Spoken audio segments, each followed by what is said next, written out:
Tagumpay para sa mga manggagawa ng rehiyon ang kakapasa pa lang na labor code ng BARM na nagsusulong sa kapakanan ng mga manggagawa sa rehiyon.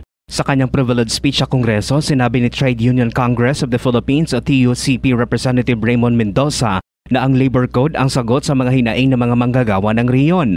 Ang pagpasaan niya ng labor code ay isang katuparan sa pangako ng regional government na bigyan ng marangal na trabaho ang bawat bangsamoro, dinggin ng maayos ang kanilang mga hinaing at iba pang labor issues. Binigyang diin ni Mendoza na ang sektor ng mga manggagawa ay katuwang ng gobyerno sa nation building kaya nararapat lang na maprotektahan ng Estado ang kanilang mga karapatan. Pinuri niya rin si Chief Minister Makakuwa matapos itong sa labor code at pagkatapos ng mahigit 3 taon ay tuluyan na itong inaprubahan. Let us celebrate this milestone and may this more progressive Bangsamoro Labor Employment Code pave the way to a more progressive Bangsamoro.